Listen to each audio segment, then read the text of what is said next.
세상이 그대를 작아지게 할 때 그분은 말하시네 영원한 사랑 나의 손 내 숨결로 너를 지었을 때 세상 무엇도 그보다 아름답지가 않았네. 사랑하는 내 아이 이 어두운 세상에 빛으로 너를 부르던 내 맘을 알아주겠니. 작고 예쁜 내 두 눈을 가득 고여있는 눈물을 바라보느니 내게도 어렵구나. 사랑하는 내 아이야 이 어두운 세상에 빛으로 너를 부르던 내 맘을 알아주겠니. 작고 예쁜 내 두 눈에 가득 고여있는 눈물을 바라보느니 내게도 어렵구나.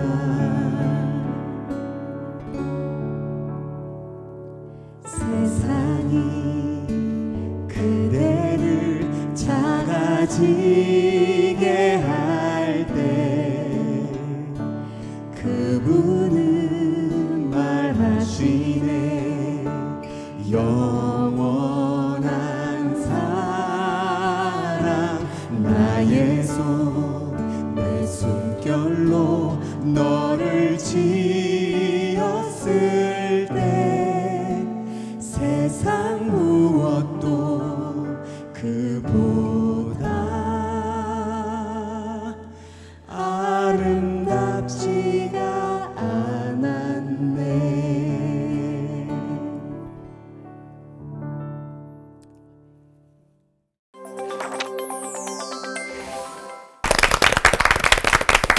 믿음 생활을 하면서 어린아이 같은 신앙에 머무르지 않고 성화돼야 한다는 말씀을 많이 들었고 목표를 또 삼기는 하는데 신앙 연수가 꽤 되고 뭐 성경도 좀 열심히 읽어보고 그러는데도 거룩에 이르는 성화 너무 어려워요. 왜 이렇게 안 될까요? 혹시 그 이유를 혹시 뭐 제 생각에는 그냥 주소를 조금 우리가 잘못 찾고 있지 않나 이런 생각을 좀 해보게 돼요. 그래서 기도를 할 때도 그저 막 다오 계속 이렇게 하게 되고 이제 뭐 그걸 일명 좀 이렇게 표현하더라고요. 거머리 신앙. 저는 좀 소름 돋고 좀 기분이 좋지는 않습니다. 네. 또 봉사를 해도 봉사하면서도 사실은 또 다오 그래가지고 복을 좀 원하는 그런 마음인 거죠. 다오 하나님께서 예비하신 배우자를 저에게 다오 아니 왜 다른 크리스찬들은 잘만 결혼하는데 왜 저는 언제 저한테 제 네. 눈앞에 이렇게 보여주시려는 건지 모르겠네요. 언제 결혼할 수 있는 건가요? 제가 너무 다오다오 하는 건가요?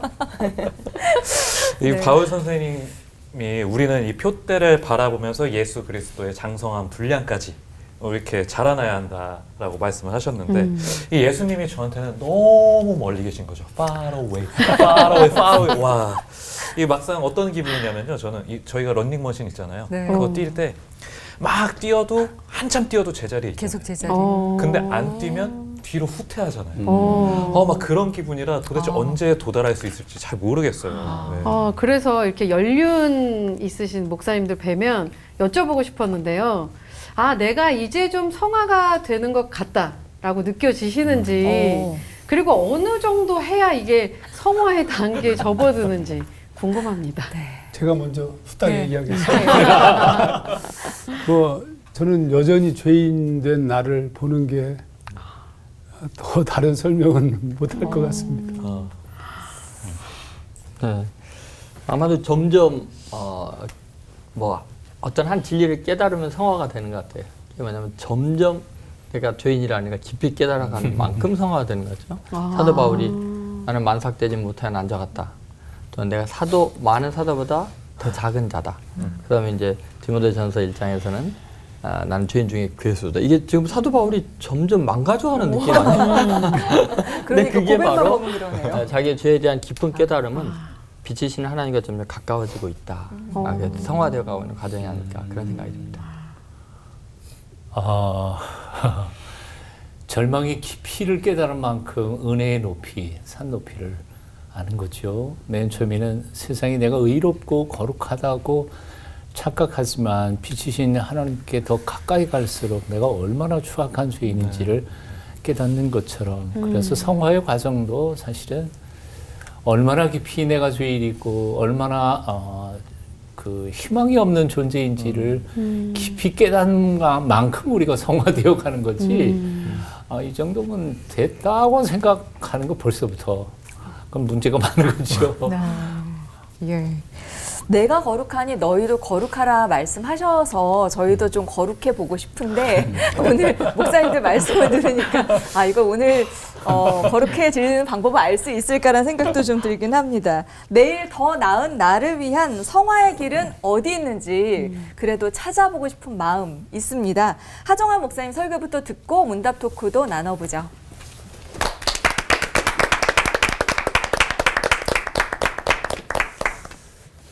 정말 어려운 주제입니다. 성화, 이렇게 성화 그냥 문자적으로 그냥 해석하면 거룩하게 되어가는 것 이렇게 표현할 수 있겠죠. 거룩할 성자에 이루어질 화자니까. 근데 원래 거룩이라는 말은 인간에게는 해당이 안 됩니다. 거룩하신 분은 오로지 한 분 하나님밖에 안 계시거든요. 그런데 이제 문제는 뭐냐면 그렇게 하면 쉬운데 하나님께서 우리를 부르실 때 이렇게 요청하신 거예요. 내가 거룩하니 너희도 거룩하라. 맞아요. 레위기 11장 45절. 베드로 사도 역시 이것을 강조했습니다. 베드로전서 1장 15절부터 오직 너희를 부르신 거룩한 이처럼 너희도 모든 행실에 거룩한 자가 되라. 기록되었을 때 내가 거룩하니 너희도 거룩할지어다 하셨느니라. 그러면 우리가 거룩해야 된다는 말씀을 하셨는데 거룩이 안 되거든요. 그럼 도대체 인간이 거룩해질 수 있는가? 답부터 얘기하면 거룩해지는 것은 거의 불가능하다고 봅니다. 인간은 본질적인 죄인일 뿐만 아니라 우리가 계속 언급했던 바울이 마지막 거의 끝자락에도 나는 죄인의 괴수라고 얘기하고 있다면 하나님이 말씀하시는 하나님의 거룩에 이르는 것은 인간은 불가능하다고 생각합니다.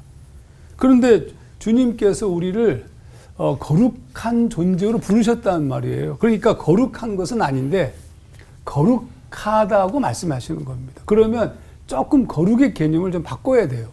저는 개인적으로 이 거룩이라는 개념을 원래 거룩하다는 히브리어 단어는 카도시인데 카도시라는 단어는 세퍼레이션입니다. 분리되는 거죠. 그러니까 우리가 너희가 거룩하라라는 말, 하나님께서 완전하고 온전한 존재로서의 거룩함이 하나님이라면 하나님이 우리에게 거룩하라고 말씀하시는 것은 우리도 하나님처럼 완전해져라 이런 뜻이 아니라 우리가 살고 있는 세속적인 삶, 세상에 묻혀있는 삶과 분리해라 이렇게 나누어져라 이런 말씀이라고 저는 개인적으로 생각합니다.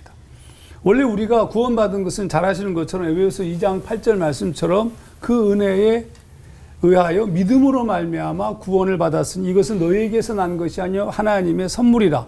이거 우리가 이렇게 예수를 믿음으로 구원을 받았다. 이거를 우리가 칭의라고 부릅니다. 칭의. 그러니까 우리가 노력을 해서 구원에 이른 게 아니에요. 하나님께서 일방적으로 그리스도 예수의 대속적 죽음에 대해서 우리가 받아들이고 믿음으로 구원받은 거거든요. 그래서 칭의입니다. 그런데 더 중요한 것은 칭의로 구원은 받았지만 거룩한 건 아니에요. 에베소서 말씀을 4장 13절 말씀 보면 그리스도의 장성한 분량, 공동 번역은 성숙한 인간으로서 그리스도의 완전성, 분량이 충만한 데까지 이른 존재. 그걸 이제 온전한 사람이라고 표현했는데 이게 성화예요. 온전한 사람. 근데 우리는 그런 존재가 아니거든요. 여전히 우리는 싸우고 있는 존재. 에베소서 4장 22절 말씀처럼 유혹의 욕심을 따라 썩어져가는 구습을 쫓는 옛사람입니다. 그러니까 우리가 거룩에 이른다는 것은 불가능하다는 겁니다. 그러니까 아까 말씀드린 것처럼 거룩을 구분할 필요가 있어요. 하나님의 거룩이 아니에요. 그건 어떤 일부 이단 종파들이나 약간 좀 왜곡된 분들은 스스로 자기가 거룩해져서 내가 하나님과 뭐 거의 동등한 위치라든지 내가 뭐 하나님이라든지는 헛소리를 하잖아요. 인간이라는 존재는 그런 거룩에 이를 수는 없습니다. 그렇지만 우리가 거룩에 이르러야 한다는 말은 세상과 구별되어짐으로 세상과 그러니까 세속적 삶, 세상이 말하고 있는 그런 물질적 가치에 지배되는 육체로서의 인간이 아니라 영적인 존재로서 우리가 분리되어지는, 여기서 분리된다는 것은 마치 무슨 뭐 따로 떨어져 가지고 외톨이로 산다든지 산속으로 들어간다 이런 개념이 아니에요. 세상의 가치와 세속적 세계관에 거기에 동의하지 아니하고 하나님의 자녀로서의 다른 가치를 가지고 사는 것을 말합니다. 우리가 그렇게 추구하게 될 때 우리가 조금씩 거룩해져 가는 거죠. 하나님의 모습에 이를 수는 없지만 그 하나님의 모습에 이르도록 우리가 조금씩 거룩해져 가는 단계를 성화라고 하는 겁니다. 그럼 우리가 이 땅 위에서 죽을 때까지 거룩해질 수 있을까요? 불가능합니다. 하나님의 거룩엔 이룰 수 없어요. 근데 성화, 거룩해져 가는 과정 가운데 우리가 있는 것이다. 이렇게 말씀드릴 수 있습니다. 그러면 어떻게 그런 삶을 살 수 있을 것인가?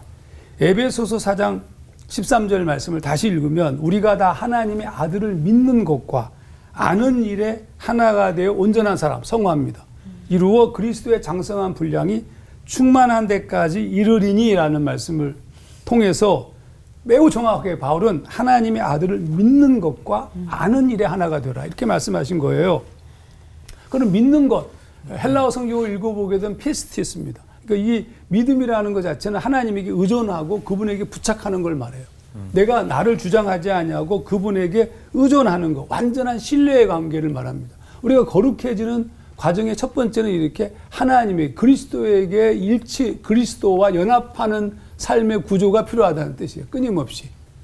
두 번째가 아는 것입니다. 아는 것은 에피그노시스라는 단어를 썼는데 에피그노시스는 단순한 지식 정도가 아니라 경험적으로 이루어진 지식.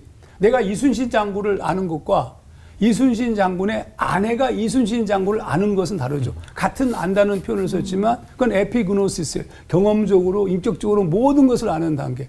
그럼 우리가 하나님의 말씀하시는 그 거룩에 이르기 위한 바울의 소위 해법은 뭐냐 하면 그분을 철저하게 의존하고 그리고 그분을 더 알아가는 과정 가운데 우리가 거룩에 이를 수 있다. 그러나 그 거룩 자체도 완전한 거룩은 아니죠. 그러면 여기에 이르기 위해서 우리에게 필요한 것은 뭘까? 당연히 에베소서 4장 22절 말씀처럼 유혹의 욕심을 따라 썩어져가는 구습을 따르는 옛사람을 벗어버리는 거예요. 이건 우리가 할 수 있어요. 이거 put off your old self. 나를 묶어놓은 오랫동안 만들어진 나를 벗어버리는 것은 내가 할 수 있어요. 그때 무엇이 벌어지냐 하면 오직 너희의 심령이 새롭게 되는 거예요. 새롭게 된다는 것이 수동태로 쓰여졌습니다. 그러니까 새롭게 되는 것은 내가 새롭게 되는 것이 아니에요. 그분께서 우리를 새롭게 하시는 겁니다. 그때 우리가 새 사람을 입는 거예요. 새 사람을 입을 수 있습니다. 그러니까 우리가 할 수 있는 것은 뭘까? 새 사람을 입는 것도 우리가 할 수 있는 게 아니고 마음을 새롭게 하는 것도 우리가 할 수 있는 게 아니에요. 그건 전부 성령께서 하셔요. 에스겔서 36장 말씀처럼 성령께서 우리 가운데 거하심으로 우리의 마음과 우리의 영을 새의 영과 새로운 마음으로 바꾸신다고요. 그럼 우리가 할 수 있는 것은 뭘까? 아까 말씀드렸던 옛사람을 벗어버리는 겁니다. 그게 자기 부인의 삶입니다. 누가복음 9장 23절 말씀처럼 아무든지 나를 따라오려거든 자기를 부인하고 자기를 부인하는 것. 그 셀프 디나이얼이지만 올드 셀프 디나이얼입니다. 그러므로 성화에 이루고 싶다. 그러면 어떻게 해야 될지는 우리가 다 아는 얘기 아니겠습니까? 그렇게 새롭게 삶을 추구하는 우리 모두가 되었으면 좋겠습니다. 아멘. 기도하겠습니다. 하나님 아버지, 거룩해지고 싶은 마음이 우리에게 있다는 것은 정말 거룩한 일입니다. 그렇게 주님을 더 닮아가고 당신의 거룩한 뜻이 이루어지는 삶이 되기를 소망하는 귀한 우리 성도들의 기도를 응답하여 주시고 그렇게 추구할 때 우리를 새롭게 빚어 역사하시옵소서. 예수님 이름으로 기도하옵나이다. 아멘.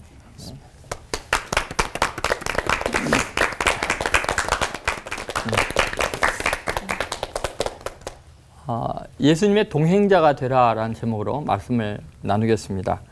마태복음 28장 20절에 그 유명한 말씀이 있잖아요. 예수님 마지막 하신 말씀입니다. 내가 너에게 분부한 모든 것을 가르쳐 지키게 하라. 볼지어다 내가 세상 끝날까지 너희와 항상 함께 있으리라 하시니라 그랬습니다. 우리가 지금 성화에 대한 이야기를 나누는데 어떤 상태가 성화인가, 또 누가 성화된 사람인가 되게 막연하거든요. 그것은 무슨 의미냐면 우리가 지금 성화라는 개념을 존재론적으로 접근하고 있다는 거예요. 자아, 성취. 내가 어느 정도 수준이 되어야 성화되었다. 이런 개념으로 접근하다 보니까 끝도 한도 없는 거예요. 하나님 한 분만이 거룩하신데 내가 어째 하나님과 같이 되겠어요? 그래서 우리가 첫 번째 생각할 건 뭐냐면 성화는 관계론적으로 정의해야 된다. 이게 성경적이라는 거죠. 예를 들어서 우리 인간은 무엇을 함으로써 또는 내가 어떤 존재가 됨으로써 어느 수준이 달라지고 성화가 된다 이렇게 생각하면은 그것 자체가 지독하게 이기적이 또 교만의 재료가 돼요. 그러니까 지금 내가 어떤 존재가 되었냐보다 더 중요한 게 뭐냐면 내가 누구와 동행하고 있는가, 어떤 관계 속에 있는가 이런 측면에서 성화를 생각한다면 이제 쉬워지기 시작하죠. 예를 들어서 이게 왜 중요하냐면요, 하나님이 거룩하다고 할 때 그 거룩하신 하나님은 삼위일체 하나님이거든요. 관계적인 존재예요. 예수님께서 이 땅에 오셨을 때 별명이 뭐죠? 임마누엘이. 임마누엘의 뜻이 뭐죠? 하나님이 사람과 함께 있다. 그러니까 하나님이라는 분이 가장 거룩한다는 건 뭐냐면은 그분이 관계적인 존재라는 거죠. 그래서 사랑의 관계 속에 있을 때 그분이 거룩이에요. 근데 결국은 사랑은 모든 율법의 완성이다라고 할 때 그건 관계적인 거거든요. 하나님의 궁극적인 목적이 오늘 본문에 담겨 있는 거 아니에요? 예수님 마지막 하신 말씀이 뭐예요? 그건 예수님의 궁극적인 소망이 뭐예요? 세상 끝날까지 내가 너희와 함께 있으리라. 이 끝날까지 주님과 함께 있는 것이 성화예요. 동행하는 거죠. 로마서 8장 29절부터 30절에 이 영화에 대한 이야기가 나오거든요. 하나님이 미리 아신 자들 또한 그 아들의 형상을 본받기 위하여 미리 정하셨으니 이는 그 아들 그로 많은 형제 중에서 맏아들이 되게 하려 하심이니라. 또 미리 정하신 그들 또한 부르신 그들을 또한 의롭다 하시고 의롭다 하신 그들을 또한 뭐예요? 영화롭게 했다. 이게 성화 정도가 아니라 영화까지 이야기하는데 다 주님이 하신 거죠. 부르시고 의롭다 하시고 그죠? 영화롭게 하고. 그런데 우리가 할 수 있는 게 뭐냐? 그 아들을 본받기 위하여잖아요. 본받는 거예요. 그게 뭐예요? 주님과 동행하는 삶을 사는 거죠. 그러니까 여러분 우리가 성화에 대해서 한번 생각해 볼 때 먼저 내가 어떤 존재가 되느냐보다 어디에 치중해야 하냐면 내가 주님과 동행하고 있는가. 거룩하신 그분과 동행하면 성화가 나도 모르게 되고 있다는 거죠. 두 번째 우리가 생각할 것은 그 성화의 관계성이라는 게 우리 존재 자체를 위대하게 만드는 거예요. 정말 이 관계성 속에서 나도 모르게 성화되어 가고 있고 하나님의 일을 하고 있는 것을 발견하게 되죠.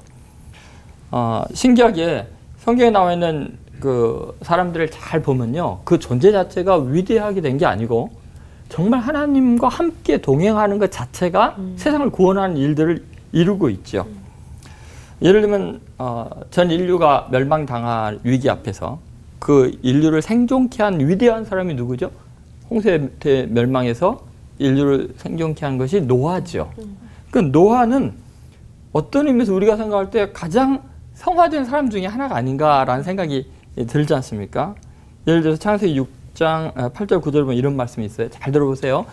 그러나 노아는 여호와께 은혜를 입었더라. 이것이 노아의 족보이니라. 노아는 의인이요 당대 완전한 자라. 그는 하나님과 동행하였습니다. 여기 보면요, 노아가 하나님과 동행하는 거 이거 외에는 노아가 할 수 있는 게 아무것도 없어요. 은혜를 입었죠. 의인이죠. 당대 완전한 자다. 이건 노아가 할 수 있는 게 아니에요. 노아가 선택적으로 할 수 있는 건 뭐예요? 하나님과 동행하였더라가 그를 당대 완전한 자로 또 은혜를 입은 자로 이렇게 바꾸는 거죠. 요셉의 삶도 마찬가지죠. 요셉은 사회적인 인식으로 보면 성취된 게 아무것도 없어요. 그는 뭐 노예로 팔렸다, 뭐 샀다, 뭐 이런 표현들이 나오잖아요. 그런데 공통적으로 나오는 게 뭐예요? 창세기 39장 1절부터 3절에 계속 나오는 게 뭐냐? 여호와께서 요셉과 함께 하심으로. 그 주인이 여호와께서 그와 함께 하심을 보며. 그러니까 하나님과 동행하는 것이 요셉의 삶을 거룩하게 하는 거죠. 그런 하나님과 동행하는 삶은 내가 노예로 있느냐 또 총리 대신으로 있느냐가 중요한 게 아니에요. 왕궁에 있느냐 감옥에 있느냐가 중요한 게 아니에요. 그냥 왕궁에 있어도 거룩한 거고 또 감옥에 있어도 거룩한 거예요. 그러니까 그런 하나님과 동행하는 것 자체가 고대근동의 7년의 대흉년에서 모든 사람의 생명을 살리는 능력이 되는 거죠. 하나님과 동행하심이 우리 인생의 가장 위대한 성화이고 능력이고 하나님의 뜻을 이룬다는 거죠. 그래서 우리 성도들이 꼭 생각해야 될 것은요. 이 성화의 개념을 관계적인 측면에서 생각해라. 그러면 관계라는 것은요. 이 사람과 가까이 가면은 멀어지는 게 있다는 걸 생각해야 돼요. 전 요셉을 한번 생각해 보세요. 하나님과 동행하였더라. 보이지 않는 하나님을 얼마나 가까이 했는지 눈에 보이는 그 여인의 아름다움보다 더 현실적으로 느끼고 그래서 어떻게 했냐면 멀리 해요. 예를 들어서 창세기 39장 10절에 보면 함께 있지도 아니하니라. 그 여자와 함께 있지도 않아. 근데 누구와 함께 있기 위해서? 하나님과 함께 있기 위해서. 도망하여 나감을 보고 이렇게 나와요. 요셉이 옷까지 벗어 던지고 도망가요. 왜요? 하나님과 동행하기 위해서. 그래서 우리는 아까 카도시 이야기를 하셨잖아요. 구별되는 거. 그것은 왜 구별되냐? 하나님과 동행하기 위해서. 그것이 성화의 굉장히 중요한 요소다. 주님과 동행함으로 날마다 성화되고 영화롭게 되는 성도들 되시기를 주의 이름으로 소망합니다. 네. 기도하겠습니다. 거룩하신 하나님, 주님과 동행하기 위해서 세상과 끊어지고 세상에서 도망가고 버릴 것을 버릴 수 있는 용기를 허락하여 주옵소서. 아멘. 주님과 동행함이 가장 위대한 능력이고 거룩한 존재가 되는 비결임을 깨달아 날마다 주를 찬양하며 예배하며 승리하는 삶이 되게 하여 주옵소서. 아멘. 예수님의 이름으로 기도합니다. 아멘.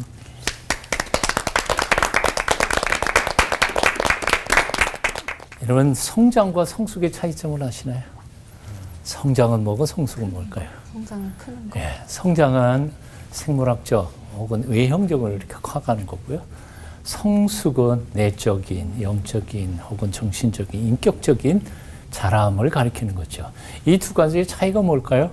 성장은 어떤 조건만 갖춰지면 세월이, 시간만 주어지면 그냥 저절로 자랍니다. 노력할 필요가 없어요. 네? 어린 아이들 그냥 잘만 먹이면 잘 커요. 그렇지만 성숙이라고 하는 거는 노력하지 않고는 자라지 않습니다. 나이가 60이 돼도 속 사람 내면을 성숙하는 데 노력하지 않은 어른은 자기 어린아이처럼 이기적인 생각하고 자기 중심적인 사고에 갇혀버리는 경우들이 있어요. 오늘의 주제인 성화라고 하는 것은 사실은 성장과 관계된 게 아니라 성숙과 관계된 용어라고 말할 수 있습니다. 그래서 성화에 있어서 가장 중요한 원리 한 가지가 있다면 노력해야 되는 거죠. 그래서 성화를 갈망하는 것, 그리고 갈망하면서 주님을 닮아가기 위해서 노력하라는 것이 오늘 제 말씀의 첫 번째 주제입니다.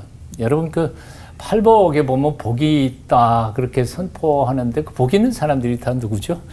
예, 마음이 가난한 사람 복이 있어요. 자기 자신이 별 볼 없고 정말 하나님의 은총이 아니고는 내가 살 수 없다고 생각하는 가난한 마음, 겸손한 마음을 가진 사람의 복이 있어요.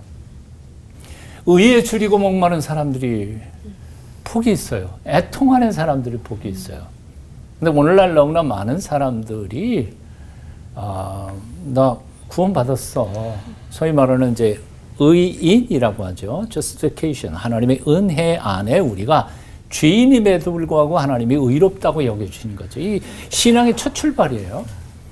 그리고 이 첫 출발 시작해서 죽는 마지막 순간까지 우리는 예수님을 닮아가기 위해서 성숙해가는 과정이 바로 sanctification, 성화의 단계이고, 죽는 마지막 순간까지 우리가 아무리 성화를 애써도 결국 천국에 들어갈 만큼 그렇게 성숙한 하나님의 사람, 하늘 백성이 될 수는 없으니까 마지막 순간에 다시 한 번 더 하나님께서 은총으로, 은혜로 하나님 나라 백성으로 변화시켜 주시는 역사가 이제 glorification, 영화라고 하는 거죠. 그러니까 이 의인이나 영화, 그 말고 지금 우리가 살아가고 있는 이 성화의 단계에 있어서는 우리는 정말 가난한 마음이 돼야 돼요. 갈망해야 돼요. 주님처럼 닮아가기를 사모하고 애쓰고 노력해야 돼요. 몸부림치지 않고는 그렇게 거룩해져 갈 수가 없다는 거죠. 사도 바울은 이렇게 말했어요.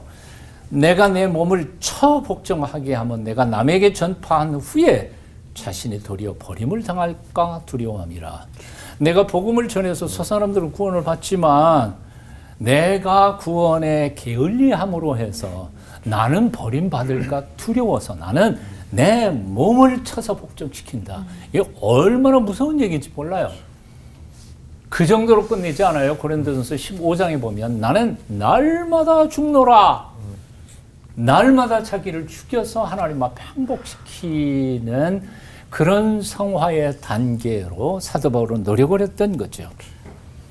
마지막 순교 직전에 사랑하는 빌립보 교회 교인들에게 편지를 썼는데요. 빌립보서죠. 거기서 사도 바울은 이렇게 간곡하게 부탁합니다. 그러므로 나의 사랑하는 자들아, 너희가 나 있을 때뿐만 아니라 더욱 지금 나 없을 때에도 항상 복종하여 두렵고 떨림으로 너희 구원을 이루라. 성화의 첫 번째, 거룩해지기를, 주님 닮기를 갈망하며 노력하라. 두 번째 원리가 있습니다. 그것은 뭐고 하니 욕심 부리지 말고 한 걸음씩 걸으라는 겁니다. 우리의 신앙은 단거리 경주가 아니라 마라톤이라고 생각합니다. 우리는 죽는 순간까지 노력하고 노력해도 우리는 정말 주님 절반이나 아니 10분의 1이나 닮을까요? 그건 포기하라는 거예요. 성급함이야말로 성화에 있어서 가장 큰 문제일 수 있습니다. 천천히 가십시오. 그리고 천천히 가는 것에 익숙해져야 합니다. 그렇게 천천히 한 걸음씩 가다가 보면 놀라운 일이 생겨요. 그게 뭐냐 하면 하루아침에 내가 성숙했다고 느낄 수는 없지만 한 10년쯤 살다가 보면 10년 전에 나의 모습이 어떠했던가? 지금 나의 모습은 어떤가? 오, 꽤 컸네! 10년 뒤에 여러분들의 모습도 얼마나 성숙해 있을까요? 길게 잡아보세요. 천천히 한 걸음씩 또박또박, 그러나 지치지 말고 끝까지 가는 것이 성화의 두 번째 원리입니다. 그리고 마지막 세 번째 원리는 아까 최 목사님도 말씀하셨지만 사실 그거죠. 예, 관계예요. 영성훈련에 있어서 가장 핵심적인 것은 바로 하나님과 나와의 관계입니다. 그래서 영성훈련에 있어서 가장 중요한 본문 중에 하나가 요한복음 15장 포도나무 비유예요. 내 안에 거하라, 나도 너희 안에 거하리라. 너희가 나를 떠나서는 아무것도 할 수 없습니다. 포도나무 가지가 열매를 맺는 비결은 간단합니다. 원줄기에 딱 붙어 있으면 자기가 노력한다고 해서 되는 게 아니라 그냥 원줄기에서 수액 보내주고 뭐 그러다가 보면 그냥 열매가 맺히는 거죠. 영성훈련의 가장 큰 핵심은 바로 그겁니다. 주님 안에 있는 거예요. 주님 안에 있기를 훈련하는 거예요. 주님 안에 있으면서 오늘 하나님께서 동쪽에서 태양을 떠 올려주시면 그 은혜의 태양빛으로 오늘 내가 먹고 또 속에서 소화시키며 성령 안에서 내가 내 속에서 열매를 거두게 하는 것. 이게 바로 성화의 열매라는 생각이 듭니다. 그러나 맨 처음에 했던 것처럼 주님 안에 있는 훈련, 갈망, 노력, 이것만큼은 잊어서는 안 될 거라고 생각합니다. 그리고 마지막 덧붙인다면 기다리는 겁니다. 너무 성급하게 가지지 마시고요. 기독교는 기다림의 영성입니다. Spirituality of waiting. 기다릴 줄 알아야 합니다. 10년 뒤에 여러분들의 모습을 기대해 봅니다. 그때 한번 모여서 얼마나 지금보다 성숙했는지 간증하는 시간들을 가졌으면 좋겠습니다. 기도하겠습니다. 거룩하신 주님, 새 사람 되기 원합니다. 성숙하기 원합니다. 노력해도 진전이 없을 때에도 우리가 절망하지 않도록 도와주시고 주님 안에 머물며 우리를 다듬어 가시는 주님의 손길 느끼며 감격하며 자라게 도와주시옵소서. 예수님의 이름으로 기도합니다. 아멘.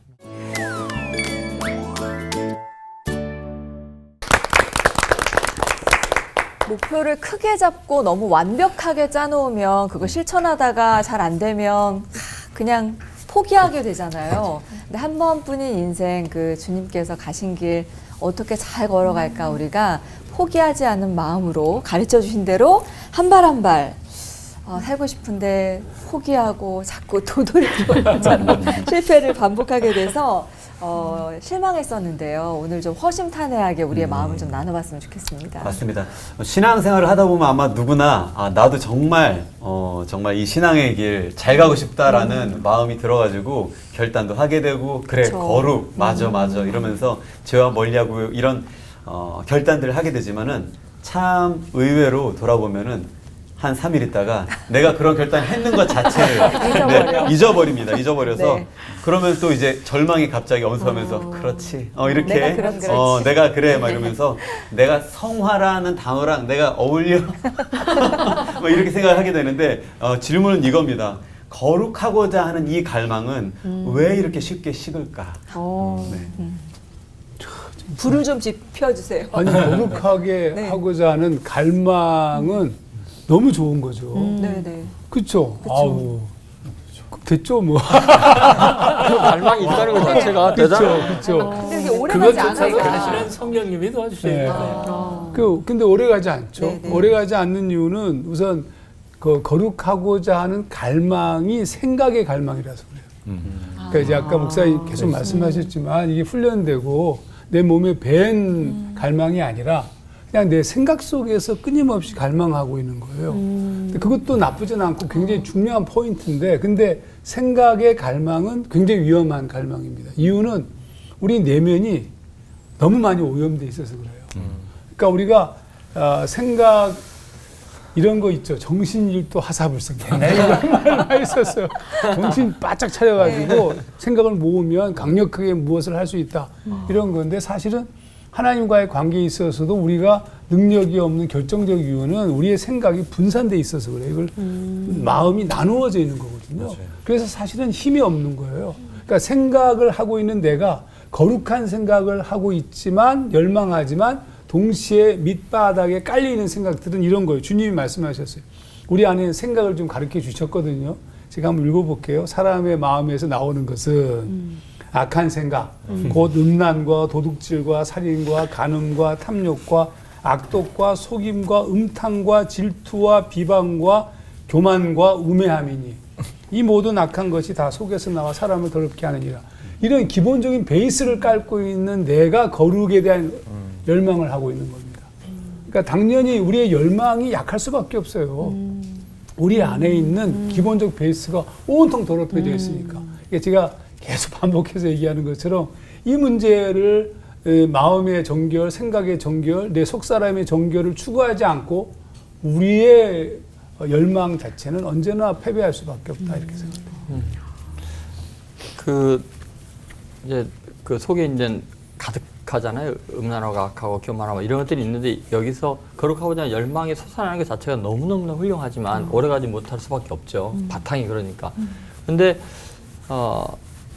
어쨌든 예수님을 믿으면 성령님이 임하셔서 거룩하고자 하는 열망이 있는데 문제는 육신의 정욕도 있다는 거죠. 이 두 가지가 갈등을 하고 있다는 것 자체가 구원받은 사람이라는 증거죠. 성령의 소욕과 육신의 소욕이.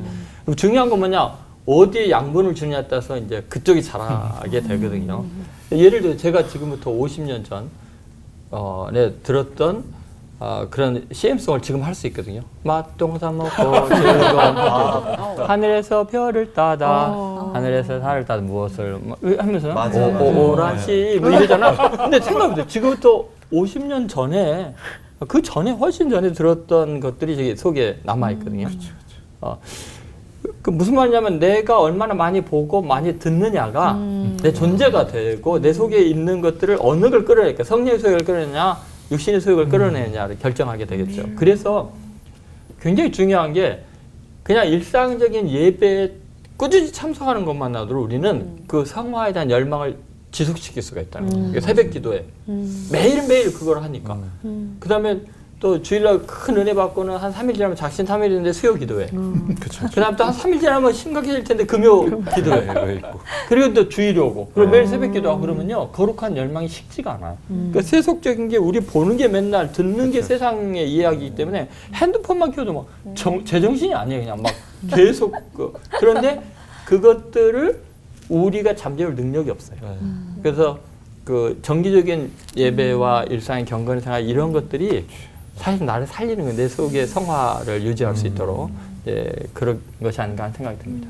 금방 목사님 말씀하셨던 것처럼 그것을 이겨낼 수 있는 방법이 뭐냐? 반복인 거죠.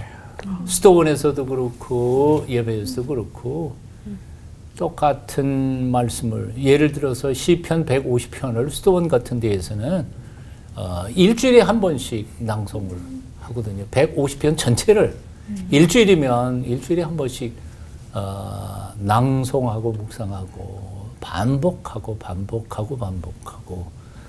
반복을 통해서 이그러진 우리의 지성과 감성과 영성을 보충하고 사탄과 세상의 유혹을 이겨내는 방법이 그런 것 아닌가 그렇게 생각해 봅니다. 왜 그런 말도 있잖아요. 이 사람이 성화가 되려면 성령 체험 같은 거, 뭐 그런 어떤 경험들을 많이 하고 그래야 좀 더 빨리 변한다. 네, 빨리 변한다. 근데 실제로도 그런 건지 성도들을 보시면은 어떤 생각이 드는지 주동천 목사님께서 설명을 좀 해주셨으면 좋겠습니다. 성화의 개념을 아까 말했듯이 존재나 능력의 관계로 생각을 하니까 뭔가 신비 체험을 하고 뭐 방언을 하고 예언하고 능력을 행해야 내가 지금 거룩하고 신령한 존재가 된다는 착각을 하는데 성화의 개념을 아까 말했듯이 이제 관계의 차원에서 생각한다면 예수님 닮아가는 거, 예수님과 동행하는 거 이제 그런 측면에서 생각해 볼 수 있죠. 그러니까 성화를 얼마나 많은 은사를 받았느냐는 전혀 성경적이지 않아요. 예를 들면 고린도 교회는 은사 가장 많은 교회잖아요. 온갖 은사들이 다 나오니까 오직 했으면 바울의 다른 서신서에는 은사에 대한 논이 없는데 그 은사장이 12장, 14장, 14장에 계속 나올 정도로 은사가 많았어요. 그런데 가장 타락하고 가장 싸움질하고 가장 바울을 아프게 한 교회가 성령 체험이 은사가 많은 그런 데죠. 왜 그러냐면 그 성령의 열매를 중요하게 여기지 않고 은사에 치중하다 보니까 신비한 체험이 어떤 영적인 수준이라고 착각을 한 거죠. 그걸 완전히 깨뜨리시고 예수님께서 하신 말씀도 마태복음 7장에 보면은 그날에 많은 사람이 내게 와서 말하기를 주여 주여 우리가 주의 이름으로 선지자 노릇하며 귀신을 쫓아내고 많은 능력을 행하지 아니하였으니까 할 때 뭐라 하냐면 예수님이 이런 말하죠. 불법을 향하는 자들 내게서 떠나가라. 그 다음에 말이 뭐예요? 내가 도무지 너를 알지 못한다. 이거 뭐 관계가 없다는 거죠. 동행하지 않았다는 거죠. 그러니까 산상복음에서 전체의 가장 중요한 핵심이 원수까지 사랑하라는 거예요. 너희 하나님 아버지 온전하신 것처럼 너희도 온전하라고 할 때 그 앞에 있는 내용이 하나님께서 악인과 선인에게 동일하게 비와 해를 주시는 것처럼 다른 사람과의 관계에서 끝까지 사랑으로 승리하라는 거거든요. 그런 의미에서 본다면 제가 이제 두려운 게 이 성령의 은사를 본인의 수준으로 착각하는 거예요. 그 선물은 주는 사람이 훌륭한 거지 받는 사람이 훌륭한 거 아니잖아요. 그렇죠? 그럴 경우에 이제 교회에서 특별히 성령 은사를 체험한 사람들이 영적으로 교만해져서 다른 사람들을 공격하는 경우들이 많아요. 평가하고 판단하는 경우가 많아요. 근데 그런 경우는 뭐 성경에 지금 나와 있는 그대로 예수님께서 내가 너를 도무지 알지 못한다. 아무 관계가 없다. 그렇게 보겠죠. 그런 측면에서 실제로 얼마나 내가 예수님을 닮아가고 있고 주님과 동행하고 있는가, 주님과의 관계 속에서 얼마나 많은 열매를 맺고 있는가. 네, 그런 쪽에 좀 성화에 초점을 맞춰야 되지 않을까 그런 생각이 듭니다. 저는 말씀을 읽으면서 묵상하면 할수록 제가 그동안 지은 죄가 너무 선명해지고 뚜렷해져가지고 하나님 전 죄인입니다 이러다가 점점 하나님 저는 아주 더럽고 추악한 괴수 같은 죄인입니다 점점 이렇게 변하게 되더라고요. 근데 제가 이런 묵상하면 할수록 내가 너무 점점 거룩과 멀어지는데 아까 하정한 목사님께서도 설교하실 때 그리스도와 일치를 이루는 거는 솔직히 불가능하다 이런 식으로 말씀하셨잖아요. 근데 성경에서는 계속해서 예수 그리스도의 장성한 분량까지 자라가라 이러는데 과연 이게 가능한 걸까요, 하정한 목사님? 지금 너무 더러워요. 예. 그 목욕탕 좀 가야 돼요. 아니 금방 목사님이 성숙이라는 말씀을 쓰셨잖아요. 좋은 현상이에요, 그게. 사실은 하나님의 사람들은 다 그런 고백을 했어요. 그러니까 제대로 된 하나님의 사람들은 전부 죄인의 괴수, 죽일 놈 이렇게 얘기했었죠. 어느 누구도 난 진짜 완전 예술이다 이런 사람들이 없어요.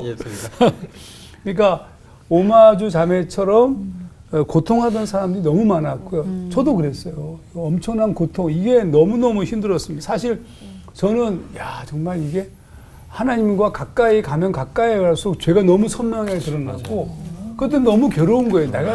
내가 과연 이게 지금 목회자의 길을 걸어갈 수 있을까? 심지어 이런 생각이 들 만큼 너무 힘들었는데 어느 날 갑자기 누군가를 본 거예요. 어떤 한 분을 봤는데 그분이 너무 위로가 되는 거예요, 나한테. 그래서 그분의 힘을 얻어서 지금까지 왔다는 거 아닙니까? 그분이 누구냐 하면 바울 선생님. 바울 선생님이 뭐라고 얘기하냐면 내 속고 내 육신에 선한 것이 없다. 원함은 내게 있지만 선을 행하는 것은 없다. 내가 원하는 바 선은 행하지 않고 원치 아니하는 바 악을 행하는 거다. 그럼 이 악을 행하면 이건 내가 아니고 내 속에 거하는 죄니라. 자기 자신을 죄 덩어리로 얘기한 겁니다. 그러니까 지금 얘기한 것처럼 난 너무 더러워. 그건 바울이 한 얘기예요. 잘 가고 있네요. 잘 가고 있는 거예요. 잘 가고 있는 거예요. 근데 물론 이제 거기에만 머물면 안 돼요. 난 진짜 더러워. 끝나면 안 돼. 인정. 내가 지금 그러면서 뭐라고 얘기하냐면 보나마나 그 안에서 마주자매 안에도 뭔가가 싸우고 있을 거예요. 그 뭔가가 바울이 한 얘기를 들어보면 그 싸움 나한테 있다 말씀할 텐데 이 얘기입니다. 내 지체 속에 한 다른 법이 내 마음의 법과 싸워 내 지체 속에 있는 죄의 법 아래로 나를 사로잡아 오는 것을 보는다.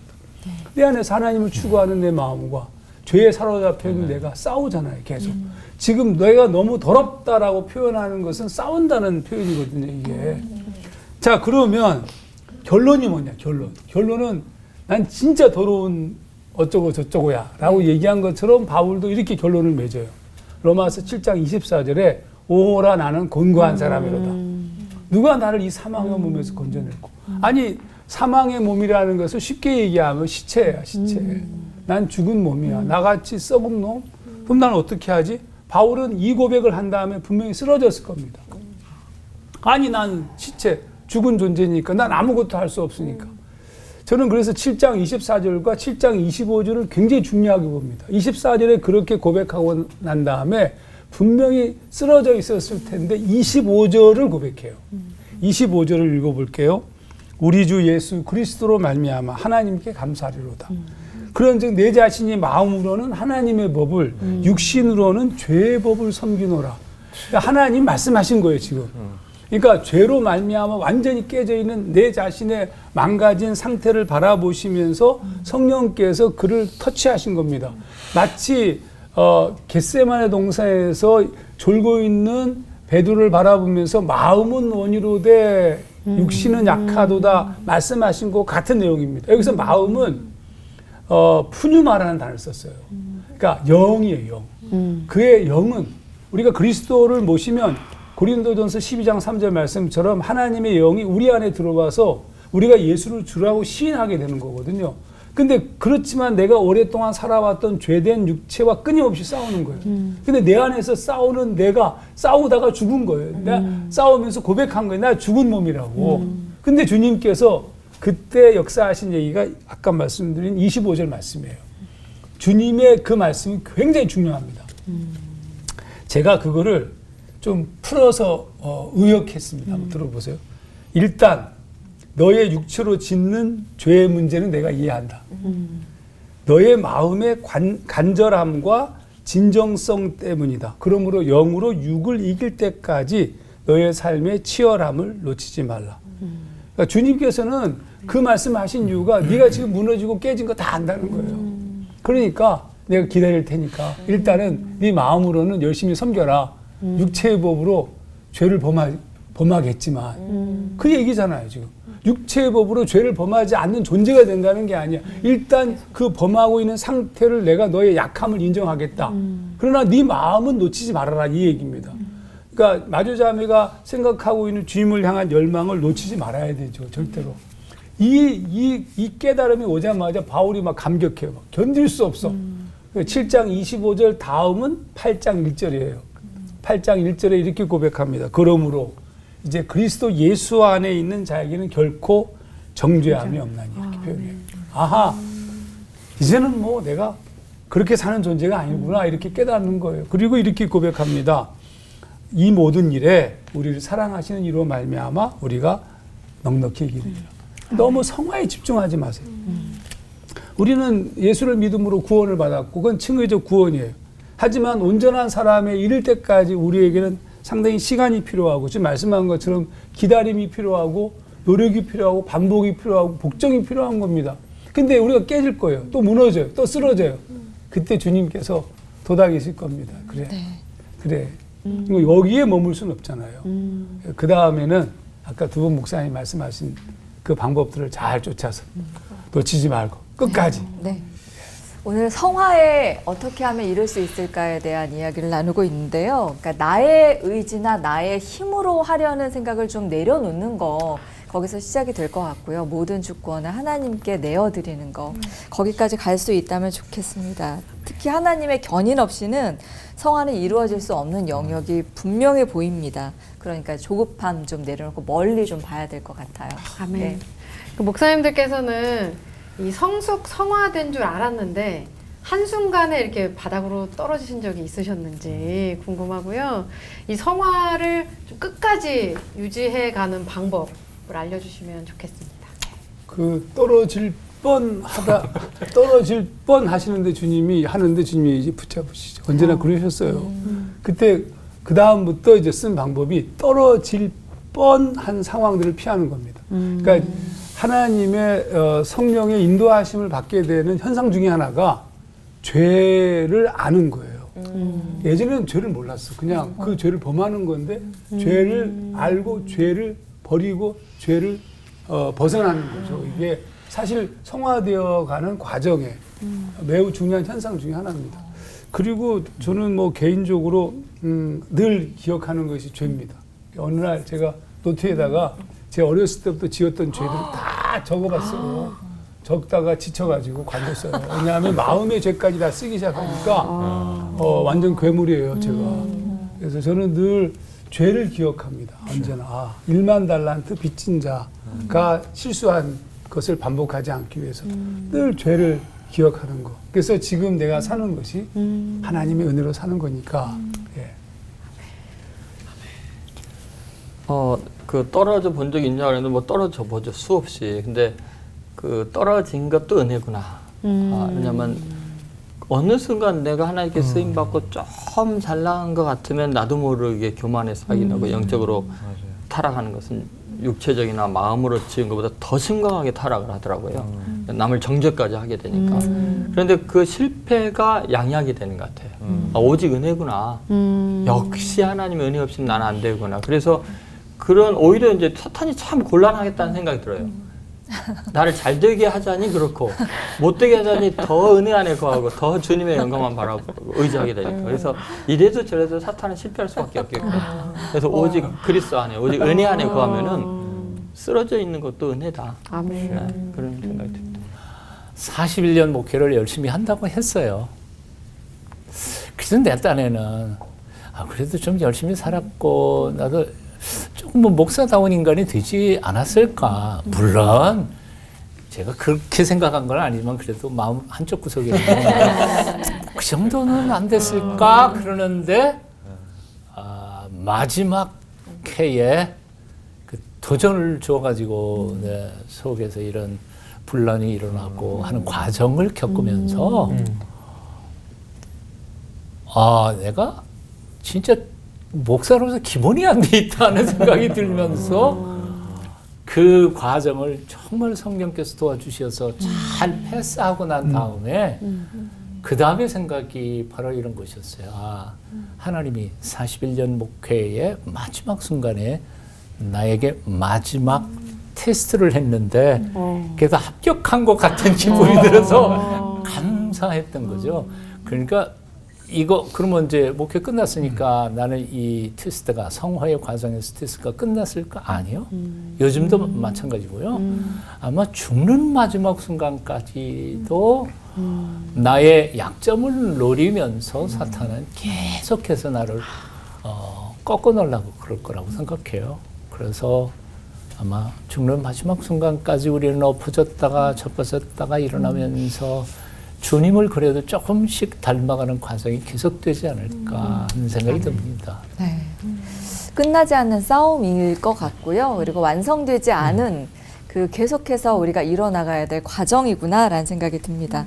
사람이 끝자리가 아름다워야 된다고 하는데 하늘나라 가서 주님 만나는 그날까지 우리 지치지 않고 최고로 아름답게 변화된 모습을 꿈꿔봤으면 좋겠습니다. 끝인사는 우리 좀 성화되어가는 사람들답게 외치면서 마치도록 하죠. 거룩하게. 네. 자, 표대 앞에 서 계실 거룩한 면류관 쓰신 예수님을 바라보며 하나 되는 시간. 올고 원.